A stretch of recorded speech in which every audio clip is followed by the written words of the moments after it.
नमस्कार, सत श्री अकाल बच्चों, कैसे हो आप लोग। आज फिर से एक बहुत ही बढ़िया, बहुत ही एक्साइटिंग क्वेश्चन मैं लेके आया हूं।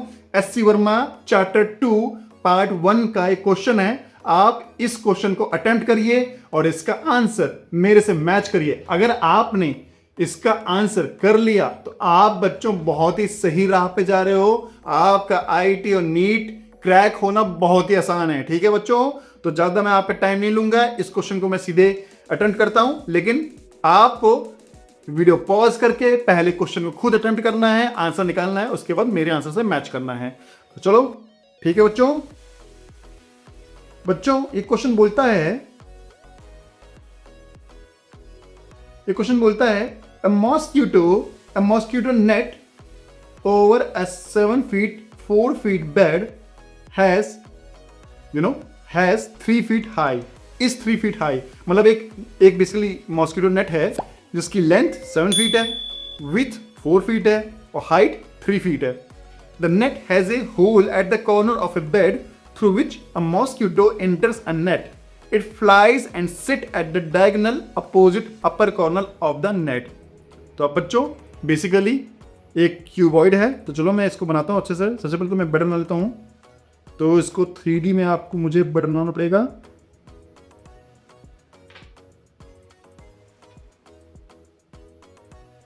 ठीक है बच्चों, ये बड़ा अच्छा लग रहा है, आपको नहीं लग रहा?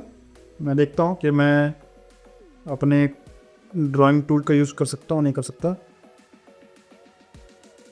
हाँ बढ़िया, ठीक है बच्चों। उसके बाद ये 7 feet है इसकी लेंथ, है ना, वो मैं बाद में लिखूँगा। उसके बाद इसकी एक हाइट है,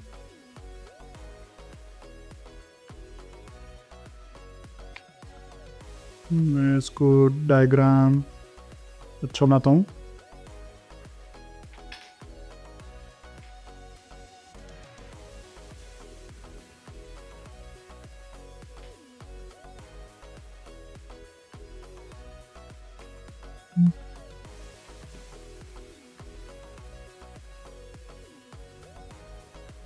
ठीक है, ये लेंथ थोड़ी सी बिगड़ गई है पर आप समझ जाइए।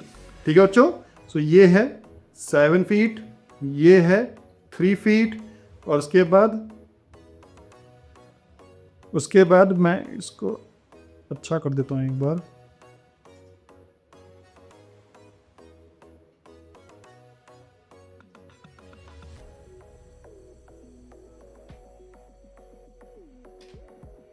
ठीक है बच्चों, और ये इसकी जो हाइट है, ये इसकी जो विड्थ है बच्चों वो है 4 feet। ठीक है, और इसकी हाइट कितनी है बच्चों? 3 feet। अभी कह रहा है कि एक लोअर कॉर्नर से यहाँ से एक मॉस्किटो घुसा और उसके बाद वो ट्रेवल करते करते करते करते अपोजिट अपर कॉर्नर पे यहाँ पे आके बैठ गया।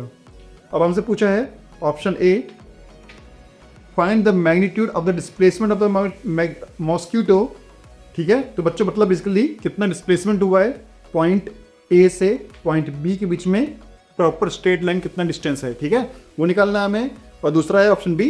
चलो ऑप्शन बी को बाद में देखते हैं, पहले ऑप्शन ए को निकालते हैं। तो बच्चों ऑप्शन ए के लिए आपको डायगोनल ऑफ द क्यूबॉइड आपने पढ़ा होगा कि हम कैसे निकालते हैं। ठीक है, अगर हम स्क्वायर का होता है तो हम 2 साइड लेते हैं, और अगर हमारे पास क्यूबॉइड होता है 3 डिग्री होता है तो हमें डायगोनल, तो हम बच्चों सेम फॉर्मूला यूज करते हैं, बस एक और साइड जोड़ देते हैं। सो 7 का स्क्वायर प्लस 4 का स्क्वायर प्लस हाइट 3 का स्क्वायर। ये आपने क्लास 6, 7, 8 में पढ़ा होगा। मैं आपको इसमें ज़्यादा घुसूंगा नहीं, आपको ज़्यादा बताऊंगा नहीं। ये बहुत ही पुच्ची सा ट्रिक है जो आपने बहुत 7th 8th में ही पढ़ा होगा, इसलिए मैं ज़्यादा उस पर घुसूंगा नहीं और उसका आंसर आप निकाल लोगे। ये ऑप्शन ए हो गया। अब ये बच्चे बोल रहे हैं taking the hole as the origin. अब इसको हम ओरिजिन मानते हैं। ऑप्शन बी के लिए the length of the bed is the X axis. So ये है हमारी एक्स एक्सिस और इट्स विथ, ये है हमारी वाई एक्सिस, और उसके बाद ये जो हाइट है बच्चों ये है हमारी जेड एक्सिस। ठीक है, अब ये बोल रहा है कि इसका कंपोनेंट लिखें। तो बच्चों कंपोनेंट लिखने के लिए हम सीधे सीधे जो उसकी लेंथ होती है एक्स वाई जेड में सीधे सीधे हम लिख देते हैं, और वो भी आई कैप, जे कैप और के कैप के टर्म्स में, जिसमें आई कैप क्या होता है बच्चों, यूनिट वेक्टर होता है एक्स डायरेक्शन में, जे कैप क्या होता है, यूनिट वेक्टर होता है वाई डायरेक्शन में, और के कैप क्या होता है बच्चों, यूनिट वेक्टर होता है जेड डायरेक्शन में। तो ठीक है, हम लिखते हैं आराम से, बहुत ही हलवा क्वेश्चन है, हम लिखते हैं। तो एक्स डायरेक्शन में, ठीक है बच्चों, so the length of X, तो इसमें हमें let's say its vector is A B vector, या अगर ओरिजिन है, अगर हम इसको ओ मान लिया है तो हम इसको ओ बी वेक्टर भी बोल सकते हैं। ठीक है, तो हम ओ बी ही मान लेते हैं, ए नहीं मानते हैं, क्योंकि ये है, इसने बोल दिया ओरिजिन मानो, तो हम ओरिजिन ओ ले लेते हैं। ठीक है, O B vector equal to X axis में कितनी डिस्टेंस है बच्चों, 7 फीट है। ठीक है, तो 7 आई कैप, वाई एक्सिस में 4 फीट है, 4 जे कैप, और जेड एक्सिस में 3 फीट है, 3 के कैप। अब बच्चे एक चीज देखिए, ओरिजिन जो है बेसिकली वो लोअर पॉइंट है, और जो बी वेक्टर है, जो बी पॉइंट है वो अपर पॉइंट है। तो ये डायरेक्शन पॉजिटिव है, ये डायरेक्शन पॉजिटिव है, और अप डायरेक्शन पॉजिटिव है। तो ये तीनों में ही, तीनों केस में ही पॉजिटिव डायरेक्शन में जा रहा है। एक्स भी पॉजिटिव में जा रहा है, वाई भी पॉजिटिव में जा रहा है, और साथ में जेड भी पॉजिटिव में जा रहा है। इसीलिए जो तीनों का साइन है वो पॉजिटिव रखेंगे।